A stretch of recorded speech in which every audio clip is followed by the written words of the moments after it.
These sky-high real estate prices are going to come crashing back down to earth.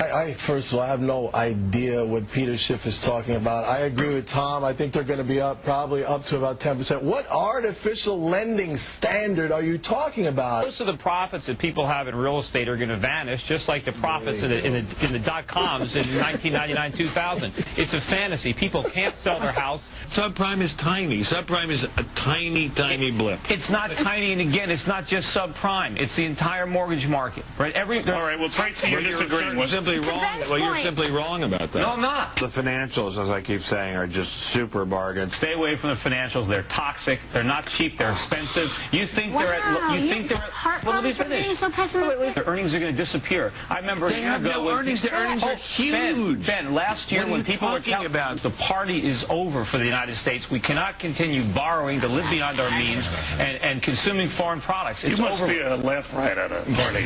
No, I'm pretty fun at party. Okay. He's been called Dr. Doom for his spot-on predictions of the financial crisis. Peter Schiff is also president of Euro-Pacific Capital. Peter, you have been mocked on all of these financial shows going back to 2005. Oh, my gosh. Going back to 2005, and not only did you predict problems, you actually explained what was going to happen. Why didn't anybody listen? You were Cassandra. Well, nobody wanted to listen. You know, when you're in a bubble and everybody is partying, nobody wants to be confronted with reality. But the problem is people still don't understand what's happening right now. What we're experiencing right now is not the problem. This is the consequence of the problem. The problem was back in 2005 and 2006 and earlier when we were borrowing and spending all that money. That's when we were digging ourselves into this hole. Unfortunately, as painful as it is, the recession is what we need. The recession is the market's way of curing the economy. And the more the government interferes with the recession, the worse we're making the problems. Okay, it's like a fever. Agree with that. It's like a fever, right?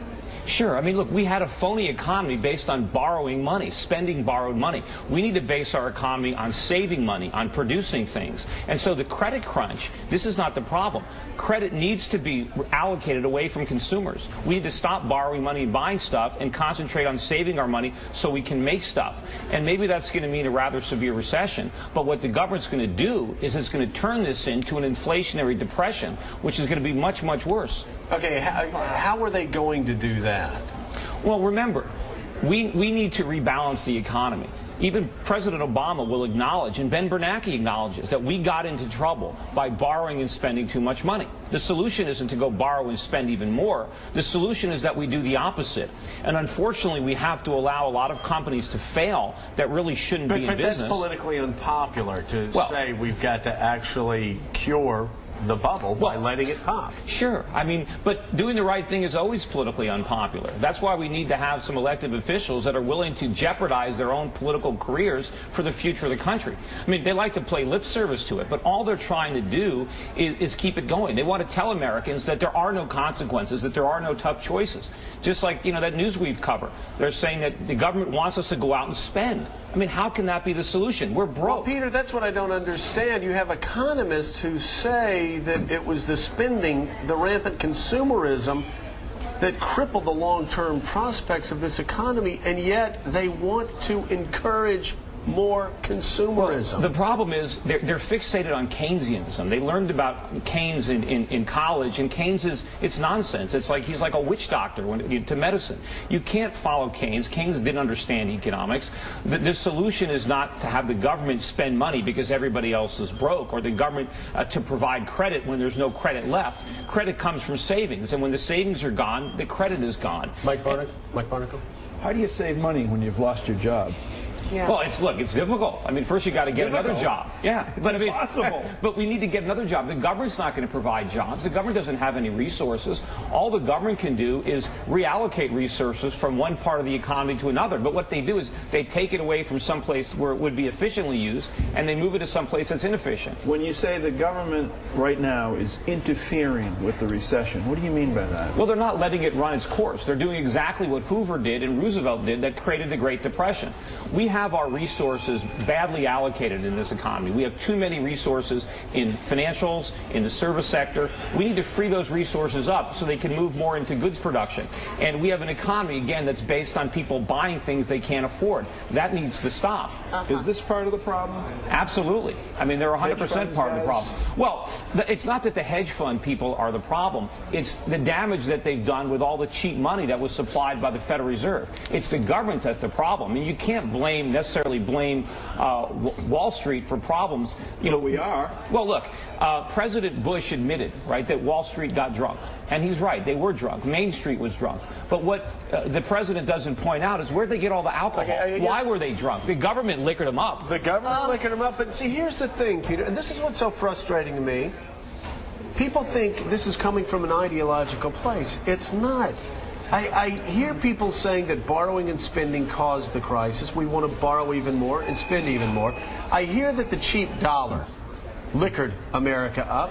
And yet last week the Fed pumps in $1 trillion more into the economy to make the dollar even more worthless. China responds by creating their own currency. Well, they already have their own currency. The problem is it's pegged to the dollar, and that's been creating problems. But even if you look at Ben Bernanke's interview on 60 Minutes, Bernanke admitted that the problem started because we borrowed too much money from the rest of the world and didn't invest it properly. The problem was we didn't invest it at all. We consumed it. And when you borrow money and spend it, it's impossible to pay it back. Okay, so what do we do now? Because I just had Chris saying to my ear, well, you know, these are smart guys that are putting together these packages, but these are, again, the same smart guys that didn't listen to you in 2005, mocked you in 2006, ridiculed you in 2007, and said you were short-sighted in 2008. So what do we do going forward? Well, we need to do the opposite of everything that we're doing now. I mean, number one, part of the problem is the government is too big. It's too burdensome. It's too expensive. It needs to shrink. We can't afford this bloated government. So rather than expanding government needs to contract. I mean, President Obama is right that health care is too expensive. The only way to bring the cost down is to get the government out of it.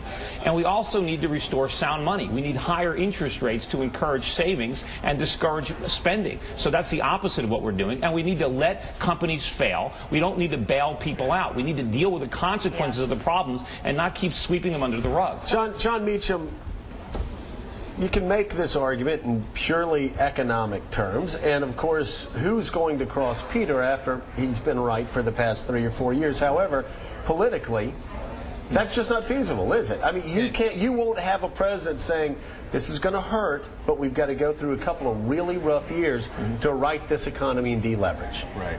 It's a brilliant clinical analysis. I don't know how politically, and I don't mean that in a who wins the next race. I mean politically in the pure sense of the word, what Aristotle meant, the people, the city. How do you take note of and handle the human cost of the excesses? Well, the problem is the more the government interferes to try to make the cost, less burdensome, the worse they make it. We're suffering because of all the economic stimuluses of the past. We don't need to stimulate anymore. The stimulus is the source of our problems because all they're doing is stimulating more consumption and more debt and making the problems bigger. But is this a pure Adam Smith argument? Or are you saying we should just well, it's a free step back? It's a free market argument. It's an Austrian argument. I mean, it's the only argument that works. I mean, it's the only. Mike, the thing is, though, the reason why it doesn't work politically is when there's a crisis, people demand that you do something. It doesn't matter whether it's productive or not. They want you to move politically now. Act like you care. For the moment. Write a big check. Repump consumerism. Get me back into the malls. Get me back on the airplanes. Get me back to Disneyland. I want the life I had a year ago. If you want much bigger government, I mean, that's the way to go because the more the government intervenes to solve the problem, the bigger they make the problem, which means the more cries there are for government to solve it. At some point, the crisis is going to be so big, we're going to have a crisis in our currency where the dollar collapses and prices just go through the roof for everything that we want to buy, and the whole economy will grind to a halt. And maybe then we'll finally do the right thing. I doubt it. Peter, thank you for being with us. I doubt that we'll ever do the right thing. Well, we will eventually. are going to be exactly. We'll have to. Unfortunately, the longer we wait, the more painful it's going to be to do it. Peter, your nickname is not Mr. Sunshine, right? Well, they've been mocking him for being too negative for the past 4 years. Calling this. All right, Peter, thank you so much. He's also the author of the little book of bull moves in bear markets. Now let's get a check on business.